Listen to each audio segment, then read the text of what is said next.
আর দেখা যাবে না জাতীয় প্রেস ক্লাবের করিডোরে অথবা আড্ডায়।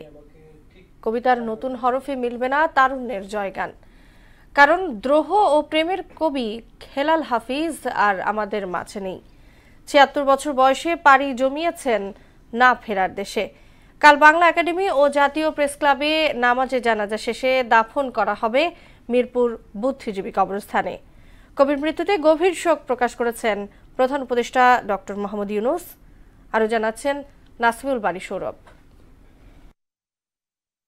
বোহেমিয়ান জীবনের অবসান ঘটিয়ে তারার দেশে হারিয়ে গেলেন কবি হেলাল হাফিজ। শুক্রবার দুপুরের দিকে রাজধানীর শাহবাগের একটি হোস্টেলে মারা যান তিনি। ওই হোস্টেলের ওয়াশরুমে পড়েছিলেন কবি হেলাল হাফিজ। তখন তার মাথা ফেটে রক্ত বের হচ্ছিল। পরে বঙ্গবন্ধু শেখ মুজিব মেডিকেল বিশ্ববিদ্যালয়ে আনা হলে কর্তব্যরত চিকিৎসক তাকে মৃত ঘোষণা করেন। খবর শুনে হাসপাতাল প্রাঙ্গণে ছুটে আসেন পরিবারের সদস্য, ভক্ত, অনুরাগীরা। বড্ড অসময়ে চলে যাওয়ায় সংস্কৃতি অঙ্গনে নেমে আসে শোকের ছায়া। তো আমি যখন যেতাম অনেকেই আসতেন। একটা জিনিস যেটা শেখার আছে সেটা হচ্ছে মানুষকে শ্রদ্ধা করা। তিনি বললেন আই ওয়ান্ট টু কুইট।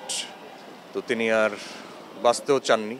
বলছেন যে তার প্রচন্ড কষ্ট হচ্ছে, শারীরিক যন্ত্রণা এবং একাকিত্ব সব মিলিয়ে। আই ক্যান ভিজুয়ালাইজ দ্যাট যে আসলে কিরকম একটা দুর্দান্ত জীবন উনি কাটিয়ে আসছেন। ছোট ভাই হেলাল হাফিজের মৃত্যুতে শোকাহত বড় ভাই দুলাল হাফিজ জানান, প্রতিদিন সকালে নাস্তা ও দুপুরের খাবার খেতেন জাতীয় প্রেস ক্লাবে।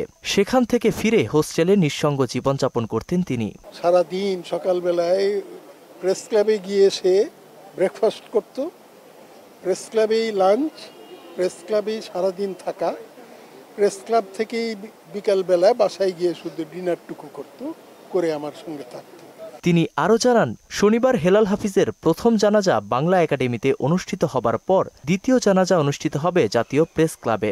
এরপর তাকে দাফন করা হবে মিরপুর বুদ্ধিজীবী কবরস্থানে।